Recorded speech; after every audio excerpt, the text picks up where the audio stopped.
Today we will study class 7th, chapter 13, that is motion and time. As we all know, all objects in our day-to-day life are moving along the different types of motion. An object is always said to be in motion when its position changes. As I am standing here and after few seconds I change my position, which means the body is in motion. Motion can be of three types.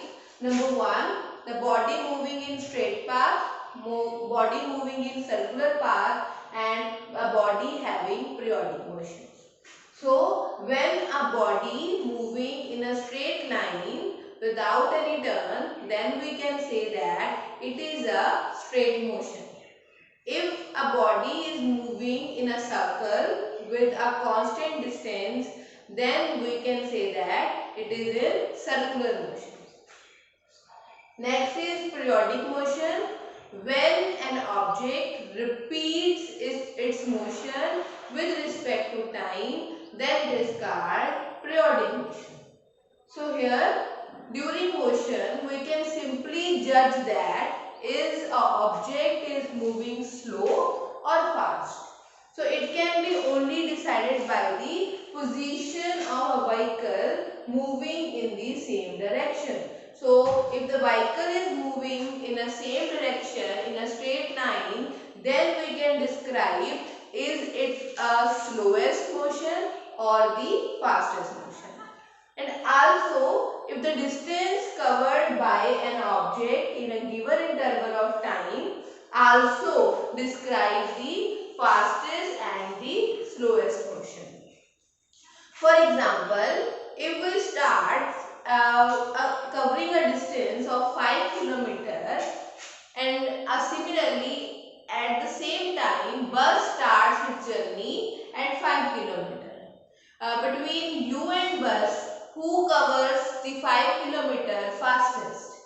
Obviously, bus completes the 5 kilometer fastest because it covers more distance in less interval of time. So, you cover less distance in same interval of time. So, we can say that if the body covers more distance in an interval of time, then it is fastest. If the body moving cover less distance in that interval of time, then a body moving is slowest. So in this way we can describe how the body is slowest and fastest.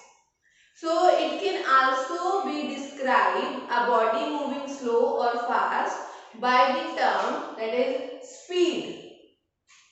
So speed is defined as the distance covered by the body in a unit time. That is called speed. If the body covers more distance, which means speed is higher. So speed is higher, the object moving fastest.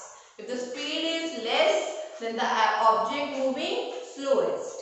So here, for example, if I am saying the speed of the object or vehicle is 50 km per hour, which means an object covers 50 km distance in 1 hour. So it covers a 50 km distance in 1 hour. So we can say that 50 km per hour is the speed of an object.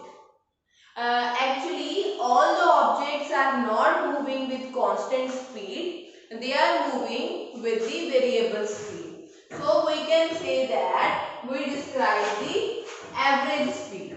So the average speed of an object is the total distance upon total time. So here the average speed of the object is total distance upon total time. So from this average speed we conclude with the two types of motion, that is uniform motion and number 2 is non-uniform motion. So here what is uniform motion? If the object moving along a straight line with constant speed, if the object moving in straight line but its speed doesn't change, then we can say that it is in uniform motion. On the other side, if the object moving in a straight line with a variable speed, then we can say that it is in non-uniform motion. So here, to calculate the speed, firstly we know about the distance and secondly we know about the time. So distance can be easily measured by the measuring tape or many other devices. So next is measurement of time. In the previous or in the last decades or our ancestors use different technique to know about the time, because at that time clocks, digital clock, quartz clocks are not available. So at that time different methods are used. Sand clock, water clock are used to calculate the time. So looking at the shadow, they used to know about the time. From this time to sunrise to the next sunrise, they consider it as a one day. So one day is considered as when from the first sunrise to the next sunrise. A month, the time taken during one new moon to other new moon. So next new moon. So it is taken as a 1 month. So 1 year is measured by the when the earth revolves around the sun, that is taken as the 1 year. So in this way our ancestors are measuring the time. Clocks, wristwatches are not available at that time, but now these are available which help to know about the time. So here next is periodic motion. So periodic motion is simply explained with the help of the pendulum, that is called simple pendulum. So simple pendulum also describe the periodic motion. What the periodic motion exactly? As we know in our clock or watches, as the hour end is moving and repeat its motion after 1 hour. So in this way we can say that it is a periodic motion. So it can simply explain with the help of simple pendulum. It is a construction of simple pendulum having thread. This thread is attached to a metallic bob. So it is placed at the mean position. So when we stretch this bob to that position, that is called extreme position. So these are the two positions when the object is moving from the rest. A bob is moving from the rest and the goes to the extreme position. So here the object from mean position goes to the extreme position. After time it comes back to extreme position, mean position, and after that it goes to extreme position and then come back to mean position. In this way it repeats its motion, that is why it is called periodic motion. So here it is the oscillatory motion. So oscillatory motion is a to and fro motion of an object of a simple pendulum is called oscillatory motion. So what is oscillation?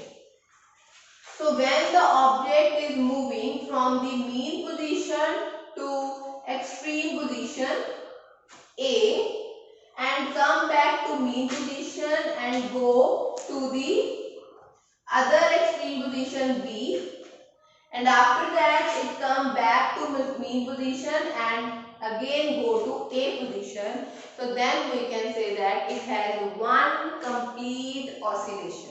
So one complete oscillation means when an object from from mean position goes to A to mean position to B, then B to mean position, and after that from mean position to A position. So after coming back to its first extreme position is said to be one oscillation.